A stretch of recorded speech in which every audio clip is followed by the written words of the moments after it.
Have you ever said something in the heat of the moment and regretted it almost instantly? Has a simple comment from someone ever triggered you so deeply that you found yourself reacting harshly, defensively, or maybe even silently, but with burning emotion inside? If so, you're not alone. It doesn't mean you're weak, it simply means you've never been taught how to manage emotional reactivity, those automatic responses that show up before reason has a chance to speak. Imagine this. You're driving and someone cuts you off. Your blood boils. You slam the steering wheel, maybe yell. The rest of your afternoon? Ruined, or you're at work.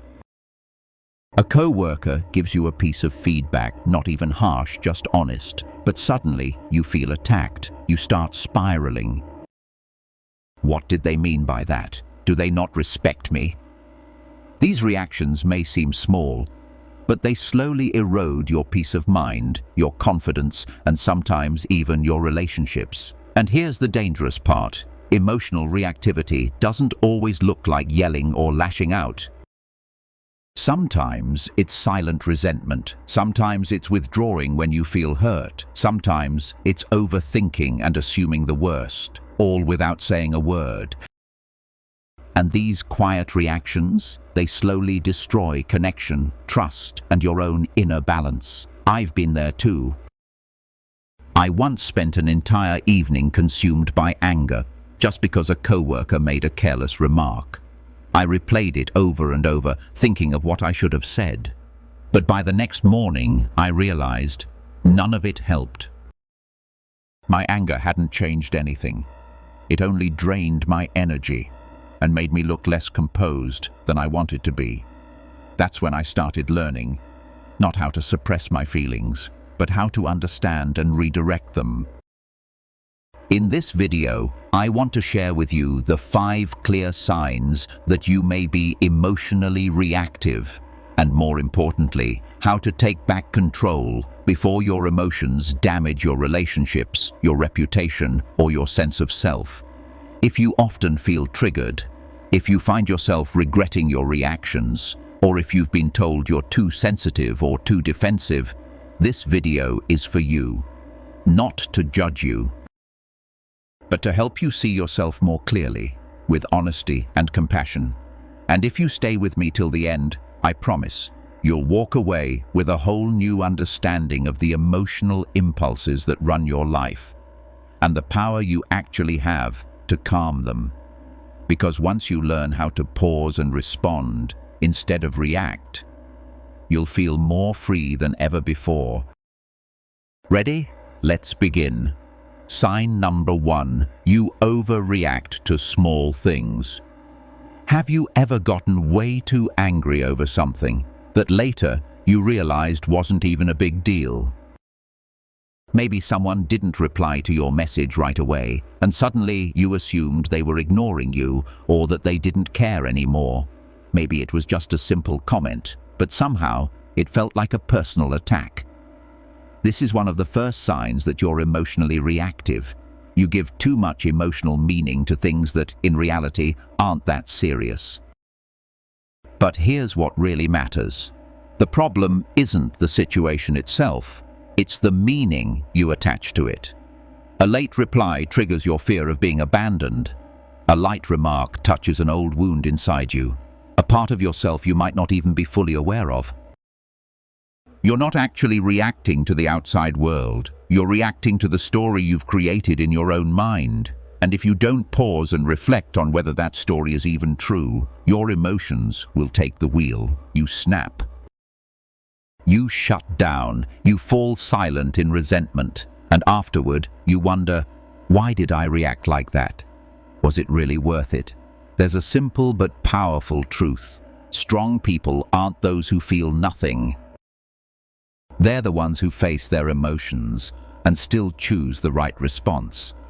So next time you feel anger bubbling up over something small, try this. Pause and ask yourself, what am I really feeling right now? Don't ask, what did they do?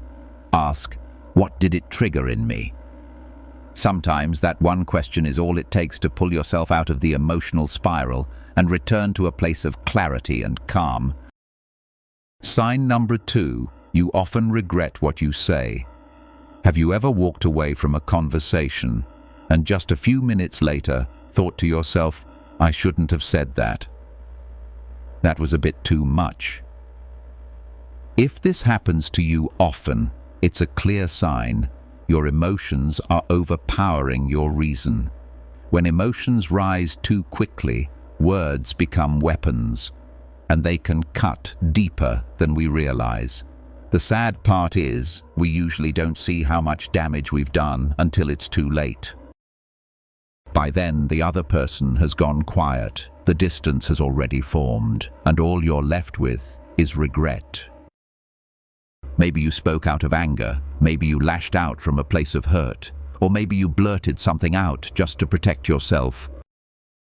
But regardless of the reason, the result is often the same. You end up damaging the image you've worked so hard to build. The truth is, most of the things we regret saying aren't wrong in content. They're just said at the wrong time or in the wrong way. There's something a wise old teacher once told me, and it's stuck with me ever since. You don't have to say everything you think. But every time you speak, ask yourself, am I speaking from clarity or from a moment of emotional chaos? That one question changed how I respond in so many situations. So next time you feel the urge to say something out of frustration or impulse, try this. Pause, just a few seconds, that's all it takes. And ask yourself, am I saying this to help the situation or just to release how I feel? Will I feel peaceful after I say it, or will I feel regret? True maturity isn't about staying silent all the time. It's about knowing when to speak and when to hold back. And people with true emotional intelligence, they don't use words to win. They use words to protect respect for themselves and for the other person. Sign number 3, you can't hide your emotions when triggered. Some people, with just a single look of disdain, a sarcastic remark, or even an unintentional gesture, their emotions instantly show on their face. You might see them blush with anger. Their voice shifts, becomes sharp or slightly shaky. Their eyes get flustered, hands clenched tight. They don't say a word, but everyone around them can tell they're losing their composure. And if you see yourself in that description, that's the third sign. You show your emotions too clearly when triggered, and that makes you easy to manipulate. Others, especially the sharp and observant ones, will quickly pick up on your emotional weak points. All it takes is a few words, a small gesture, and you're reacting. You might think, I'm just being honest about how I feel. But the truth is, not every expression of emotion equals authenticity. Sometimes it's just an untrained reflex, one that betrays the stability you're trying to build. I remember once, during a meeting, a colleague made a subtle jab at me in front of everyone. I didn't say anything. But my hands clenched, my face turned hot, and my heart pounded. I thought I'd stayed calm. But then a senior manager sitting nearby quietly said, "You showed too much emotion on your face. They'll do it again next time." That sentence hit me like a wake-up call. From that moment, I started learning how to train my face to stay calm, not to become emotionless, but to make sure no one else had the power to control how I feel. So next time someone tries to provoke you, try this. Don't react immediately. Tune in to your body, your chest, your hands, your face. Take a deep breath and say silently to yourself, "I'm still in control." Because the truth is, you don't need to express every emotion to prove that you feel it. The truly strong ones are not those who always show their emotions, but those who know when to hold them back.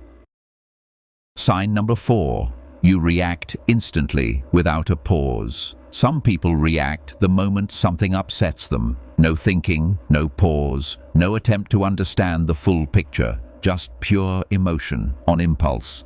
Someone says something unpleasant, they snap back immediately.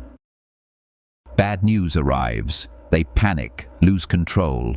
Their partner goes silent. They overthink, then send 3 long messages filled with blame. They might call it being real, being honest, or just quick to respond. But in reality, it's emotional reactivity, where emotion takes the wheel and reason gets left behind. Have you noticed something? All truly calm, grounded people have one thing in common. They create space before they respond. Just a few seconds, a brief pause, and it's enough to stop the emotional wave from taking over. That pause isn't something they were born with, it's something they trained for. I used to be the type who spoke before thinking. If someone upset me, I had to say something right away. I needed to get it off my chest. But over time, I realized I was saying a lot, but no one was listening. I was reacting fast, but solving nothing. All I felt was exhaustion, regret, and relationships slowly falling apart from words I couldn't take back.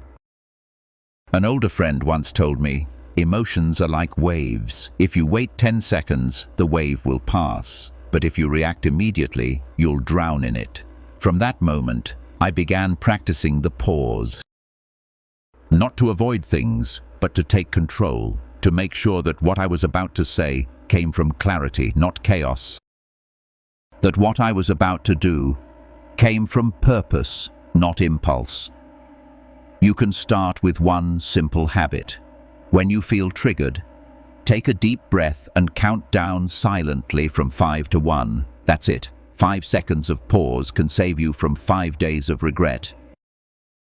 Being mature isn't about always being right. It's about slowing down, observing, and responding with intention. Because sometimes, real strength isn't in reacting fast, but in slowing down enough to choose wisely. Sign number 5. You absorb other people's emotions too easily. You walk into a room and the mood feels heavy. Within minutes, you feel heavy too. Someone nearby gets anxious and suddenly your heart starts racing. Your partner goes silent and right away you feel uneasy, overthinking, anxious, maybe even sad, without knowing why. If this happens to you often, it's a clear sign. You absorb other people's emotions like a sponge. At first glance, this might sound like you're just a caring, sensitive, empathetic person, and in many ways, you probably are. But without strong boundaries, empathy can turn into emotional enmeshment. You start losing track of what you actually feel and what you've picked up from others. I've been there myself. When someone I loved was upset, I felt upset too. When a colleague was stressed, I couldn't sleep at night. I thought it was deep compassion until I realized I was emotionally exhausted, carrying weight that didn't even belong to me. Here's what I learned. You can understand how someone feels without carrying that feeling inside yourself. You can be present, supportive, and empathetic without letting their sadness, anger, or anxiety invade your inner peace. Next time you feel your mood shifting because of someone else, try this. Pause. Ask yourself, is this emotion mine, or am I picking it up from them? Visualize an invisible circle of calm energy around you, and don't let anyone cross that line unless you choose to let them in. Emotional intelligence isn't just about understanding others. It's also about protecting yourself from unhealthy emotional energy. You don't have to carry every emotion. You don't have to feel everything to prove that you care, because when you lose your own balance, you can't help anyone, not even yourself. And sometimes, the best thing you can do for someone else is to stay calm when they can't. How to truly control your emotions and take back your power. Emotions are a natural part of being human. You can't remove them, and you don't need to. The real question isn't, do you feel? It's, what do you do with what you feel? Reacting without thinking, getting angry over little things, saying things you later regret, wearing your emotions too visibly, or absorbing other people's moods without even realizing it. None of this makes you a bad person. It simply means one thing. It's time to learn how to master your inner world before it masters you. Emotional control isn't about suppression, and it's not about pretending to be tough. It's about creating inner space so you can choose your response rather than be swept away by reaction. And here's the truth. This isn't a gift reserved for the naturally disciplined or the spiritually enlightened. It's a skill, one that anyone can build. Bit by bit, with every pause before you respond, with every deep breath instead of a sharp word, with every moment you name your emotion instead of acting on it. Remember, the person who controls their emotions controls their life. Because they're no longer ruled by the outside world, they know when to speak and when to hold back. They can stay grounded even when everything around them feels chaotic. If you recognized yourself in any of these signs today, don't beat yourself up. See it as the beginning of awareness, a gentle reminder that it's time to grow inward. Because true strength isn't about feeling nothing, it's about feeling deeply, but staying calm anyway. Thank you for staying with me until the end. If this message resonated with you, leave a comment below. I choose control, not reaction. And if you know someone who needs to hear this, share it with them. This is only the beginning. There's so much more to learn, heal, and grow through. And I'll see you in the next video.